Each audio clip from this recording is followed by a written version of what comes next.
जी sir, ये तो समझ गए, लेकिन बीजेपी अब करेगा क्या? साफ सीधी भाषा में बीजेपी का रवैया क्या रहेगा? क्या धर्मेंद्र प्रधान को इस्तीफा दिलवाएंगे, उन्हें उनके पद से हटाएंगे? अब एग्जैक्ट इमीडिएट स्टेप क्या है? क्योंकि अब प्रेशर बिल्ड हो चुका है। अब कांग्रेस, आम आदमी पार्टी, कॉकरोच जनता पार्टी सब मिलके जो दबाव बना रहे हैं वो बहुत रियल है, वो दिख रहा है।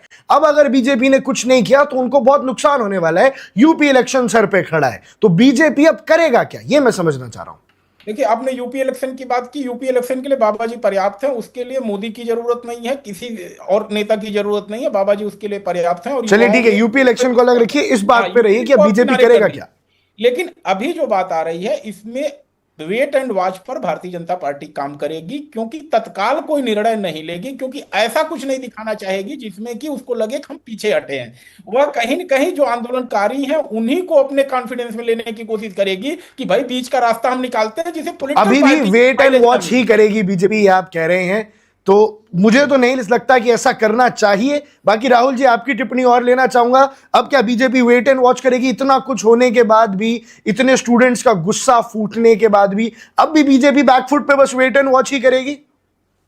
नहीं, देखिए, मुझे ऐसा लगता है क्योंकि बीजेपी अभी तक केवल दो मुद्दों पे पीछे हटी है। एक तो कृषि आंदोलन, जो किसान आंदोलन हुआ था, 3 कृषि बिल वापस लिए गए थे। उससे पहले जब 2013 भूमि अधिग्रहण बिल को वापस किया था, तो 2 बार बीजेपी बस पीछे हटी है, और वो किसानों के मुद्दे पे हटी है। सीए एनआरसी पे बिल्कुल पीछे नहीं हटी, और मुझे लगता है यहाँ भी पीछे नहीं हटेगी। ये आंदोलन की, देखिए, धीरे धीरे पोल खुल जाएगी, आपको समझ में आ जाएगा। आपको लग रहा है कि बीजेपी पे प्रेशर बिल्ट हो रहा है, नहीं, इससे बड़े बड़े आंदोलन बीजेपी झेल चुकी है, उतना बड़ा प्रेशर बिल्ट नहीं हो रहा है।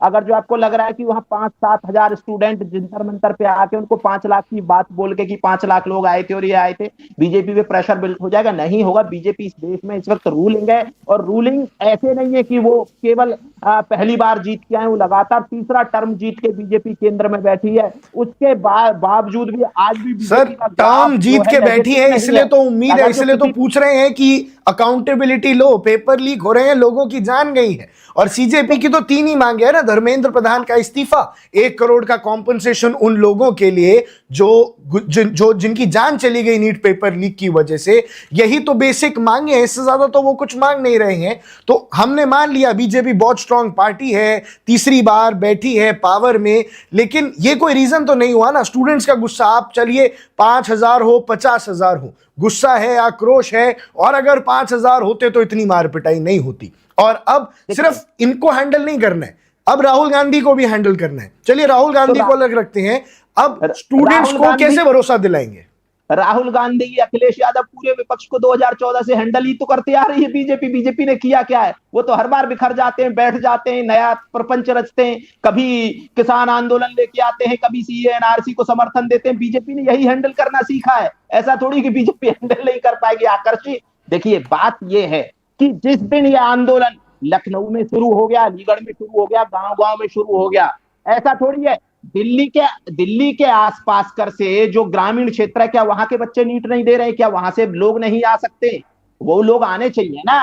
जब तक वो नहीं आएंगे तो तब तक बीजेपी पे प्रेशर कैसे बिल्ट होगा? पॉलिटिकल पार्टी पे प्रेशर तब बिल्ट होता है जब उसको लगे कि इसके वोट कटने लग गए, उसको बहुत घाटा होने वाला है आगामी चुनावों में। और जब तक बीजेपी को ये लगता रहेगा ना कि हम हैं और हमें कोई वोट का कहीं नुकसान नहीं हो रहा है किसी भी चुनाव में, तो प्रेशर बिल्ट करने की बात भूल जाइए ना। कांग्रेस पे प्रेशर तो बीजेपी सिर्फ वोट की राजनीति करती है, छात्रों के भविष्य से उनका कोई लेना देना नहीं है। आकर जी, आप जर्नलिस्ट हैं, एक चीज बताता हूं मैं आपको। देखिए, जी, देश में सिर्फ और सिर्फ वोट की राजनीति होती है। जो आपका विकास है ना, जिसको आप विकास बोलते हैं, वो पॉलिटिक्स का बाई प्रोडक्ट है। वो ऐसे होता है कि हाँ, विकास करना है क्योंकि आपको पॉलिटिक्स में रहना है, आपको सरवाइव करना है, इसीलिए होता है। आप ना सच्चाई देखिए इस देश की, उसके इधर उधर मत जाइए, नैतिकता की बात मत करिए कि नैतिक ये है, नैतिक वो है। राजनीति में ना, राज के लिए कुनीति होती है, राज के लिए कुछ भी किया जाएगा।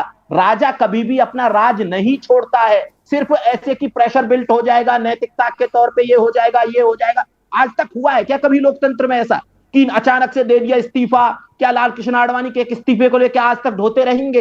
पॉलिटिक्स बहुत बदल गई है, चालें सब विपक्ष चलता है, आंदोलनकारी अपनी चालें चलते हैं, सरकार अपनी चालें चलती हैं। हमें रियलिटी फेस करनी है। रियलिटी ये है, सरकार पे कोई दबाव नहीं है अभी तक। दबाव होता तो सरकार के पैर थर थर कांप रहे होते। सरकार कब की आ चुकी होती जंतर मंतर, और 5 मंत्री आते कम से कम बड़े पोर्टफोलियो वाले की अभिजीत दीपके जी आप आइए, आपको प्रधानमंत्री से मिलवाना है।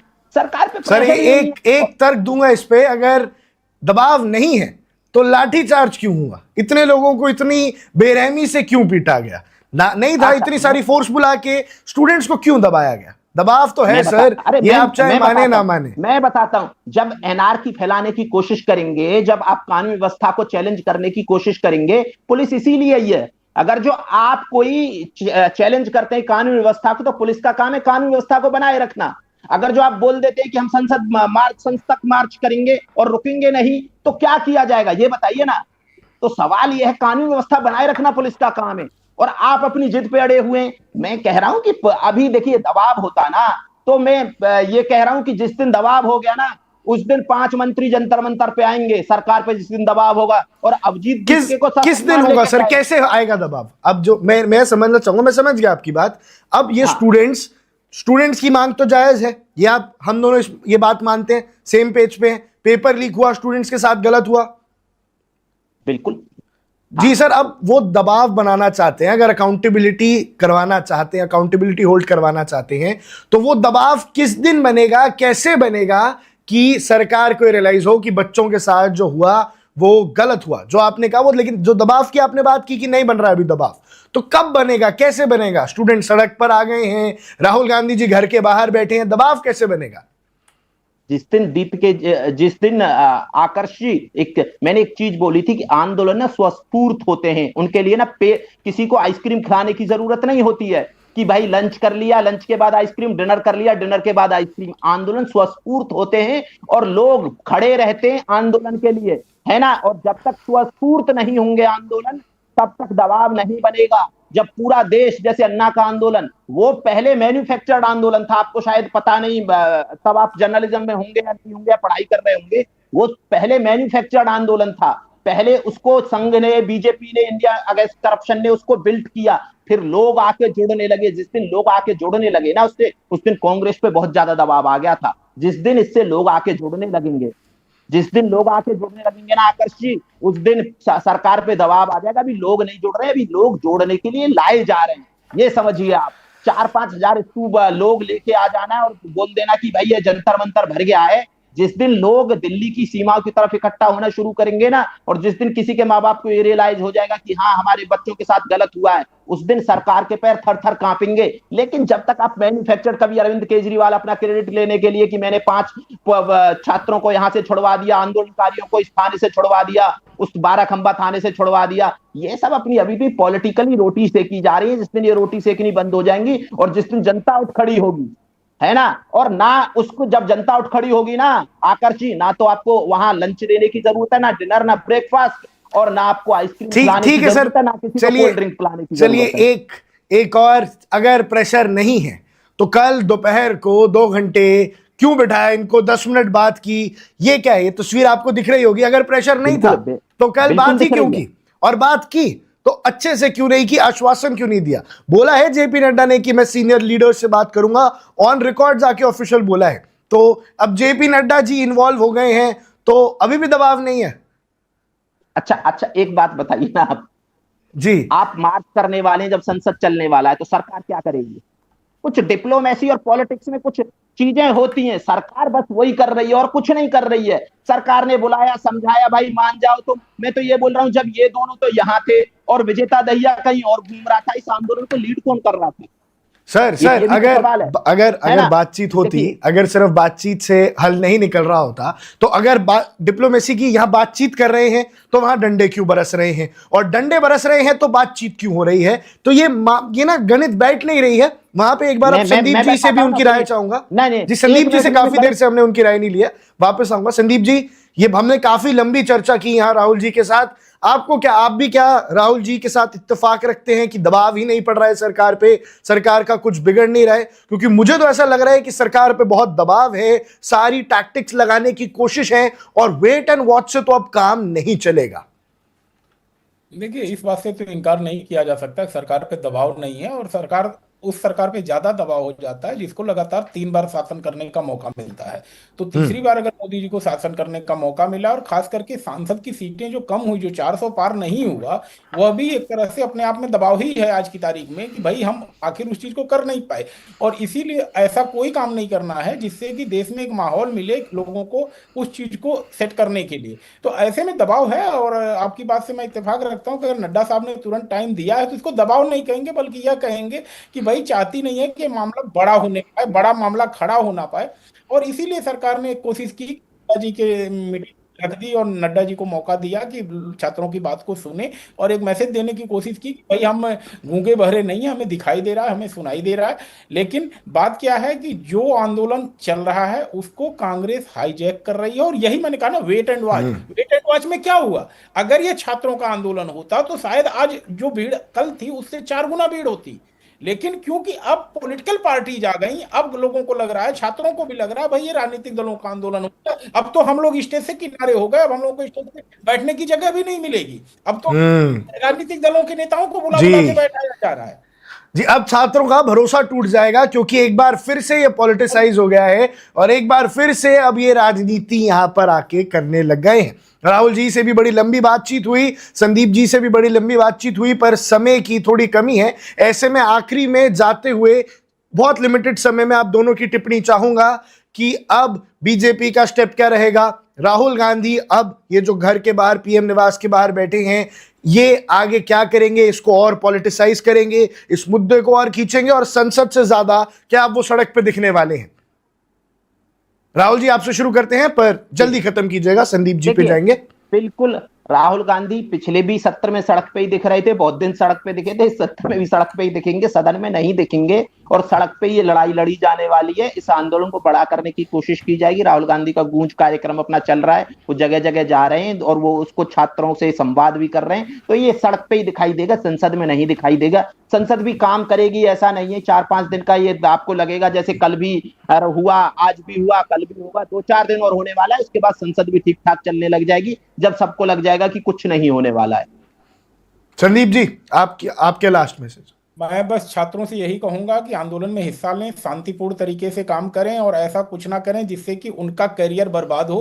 क्योंकि आंदोलन आज है, कल खत्म हो जाएगा, लेकिन जो मुकदमे आपके ऊपर दर्ज हो जाएंगे, खासकर सीसीटीवी फुटेज में कहीं अगर आप आ गए कुछ ऐसी हरकतें करते हुए, तो आपका आने वाला भविष्य जो है बर्बाद हो सकता है। तो इसलिए कानून का अपने हाथ में ना लें, शांतिपूर्ण तरीके से अपनी मांग को रखें, पथराव से दूर रहें, दंगा करने वालों से। माफ कीजिए संदीप जी, बीच में काट रहा हूं। बहुत बड़ी खबर इस वक्त आ रही है, जितेंद्र जी पहुंच गए हैं, राहुल गांधी से बातचीत कर रहे हैं और उनको कुछ समझा रहे हैं। ये विजुअल अभी बिल्कुल आपके सामने है, आपको स्क्रीन पर दिख रहे होंगे, देख सकते हैं आप। जितेंद्र जी पहुंच गए हैं, मिनिस्टर हैं, और वहीं राहुल गांधी को वो कुछ समझा रहे हैं। क्या समझा रहे होंगे, क्या कह रहे होंगे कि भाई चले जाओ अभी? आदर्श भाई, जितेंद्र जी मिनिस्टर ही नहीं है, मोदी जी के सबसे करीब हैं और मोदी जी के सबसे कम बोलने वाले मंत्री हैं। ये चीज समझ, मतलब आप आज की तारीख में सीधे प्रधानमंत्री से बात कर रहे हैं। इस समय जो बात हो रही है जितेंद्र जी से, वो सीधे प्रधानमंत्री तक पहुंचनी है।